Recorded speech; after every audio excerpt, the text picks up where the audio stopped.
Hello, my friends. So, as I continue to share insights with you on my new book, Quantum Body, with Jack Tuzinski and Brian Fertig, I will also be sharing deeper insights into the nature of reality. And I just want to say, as a preface, that what I say is an opinion, and I hope an educated opinion, sometimes not an educated opinion. And also, what I say is not necessarily always an educated opinion or an uneducated opinion. Sometimes it seems to be coming from direct experience in expanded states of consciousness. I'll be totally honest about it. I spend a lot of time in expanded states of consciousness every day, if I can.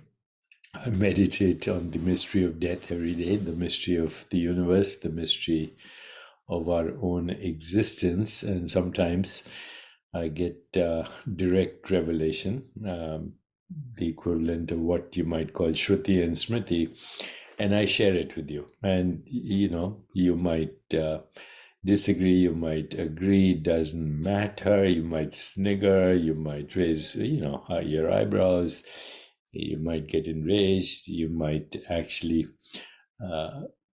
agree so much that you become part of another system of thought.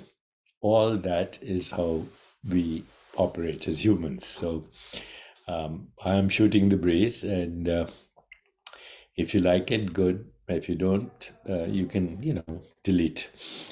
So there we go.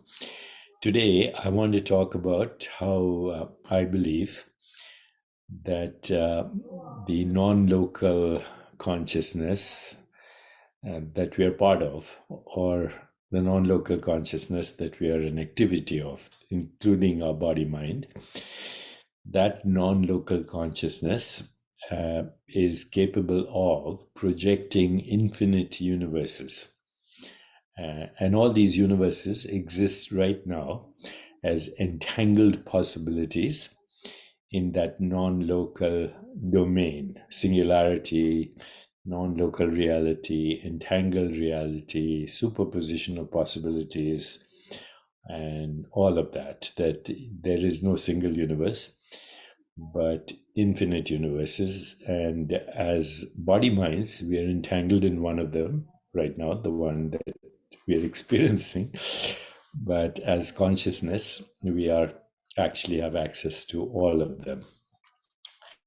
So today I want to share with you an insight that has been coming to me for some time, but also has been bugging me until I fully express it. And that is the unreasonable effectiveness of mathematics in predicting natural laws. There was an essay written a long time ago by the physicist Eugene Wigner, which was just about this. But this effectiveness of mathematics in predicting natural laws is a question that has been pondered by philosophers and scientists for centuries. And many possible explanations for this phenomenon have been given over decades and centuries. One possible explanation is that mathematics is simply a language. Remember, language is what we're using right now to communicate. So symbolic language, in my opinion, is the symbolic representation of some kind of perceptual or cognitive experience. So mathematics is a language that we use to describe the natural world, just as we use language to describe thoughts, feelings, emotions, sensations, perceptions, experiences. We use mathematics to describe the patterns and relationships that we observe in nature. But remember, the we that in this case is observing or using mathematics is part of the mystery that we call nature. We're not separate from nature. But if we are part of the mystery and mathematics is expressing our experiences in some way, cognitive or perceptual, then mathematics is very effective in predicting natural laws.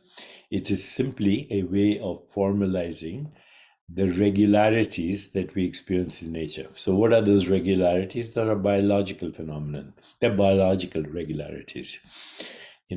We call them regularities out there. The sun is rising, the sun is in its zenith, the sun is setting. We know that's a perceptual artifact anyway, because there's no sun rising. The earth is moving on its axis, rotating on its axis.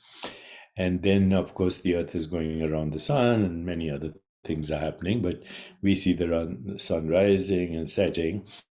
Whatever that is, that's a perceptual phenomenon because the earth is moving on its axis, but our body is part of that. So we experience those regularities as our own biological phenomenon, and we call them natural laws, which is fine because our biology is part of nature. Another possibility is that mathematics is not a language, that is actually fundamental property of the universe. Okay, now you might think that's crazy, but that's a Platonic ideal. In this view, the laws of nature are not just descriptions of how nature or the universe behaves. Remember, our biology, which includes our body mind, is part of what we call the laws of nature. So mathematics is a fundamental property of the universe, including our biology. In fact, we can map every activity in the body now mathematically. So in this view, the laws of nature are not just descriptions of how the universe behaves, but are actually mathematical equations that govern its behavior. This is a very radical view, by the way, but it is one that is getting increasing support among physicists and mathematicians.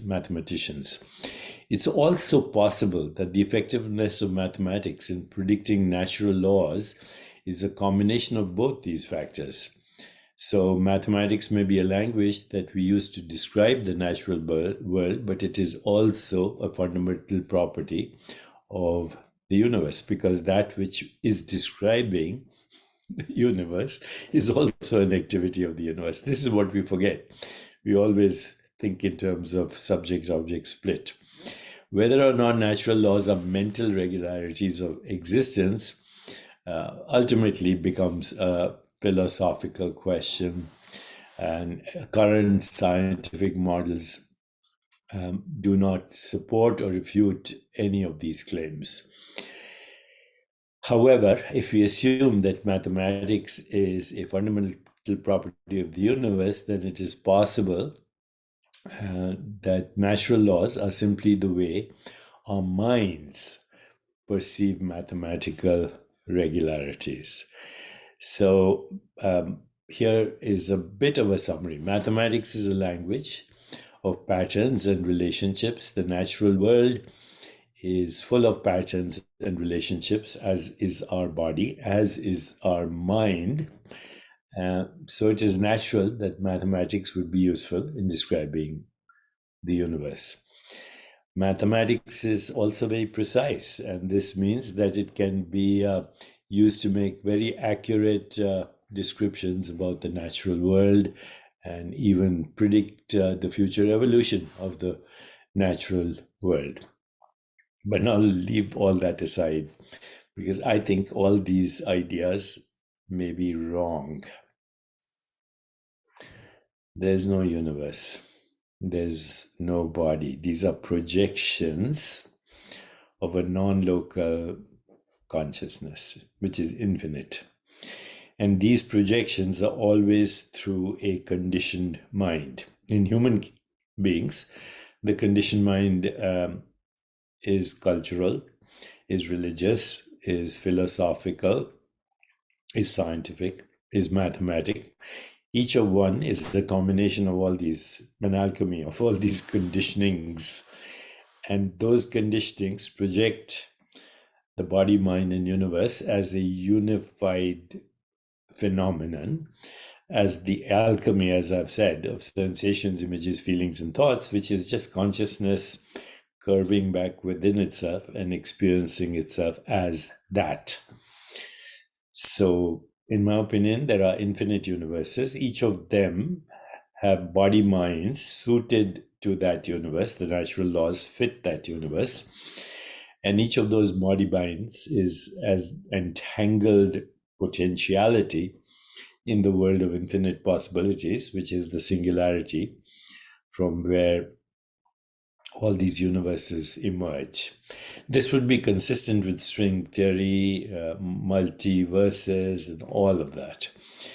But the bottom line is that as you transcend your local mind and actually experience and become one with the universal mind, you may have access as another body mind, which is entangled with this body mind, to experience that particular universe.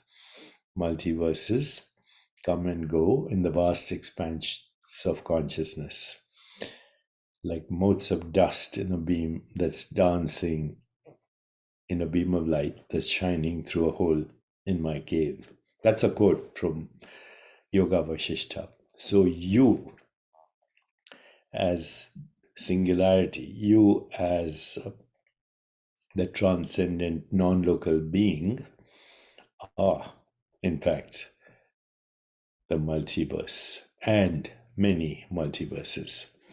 Now, of course, this might sound freaky, crazy, nonsense,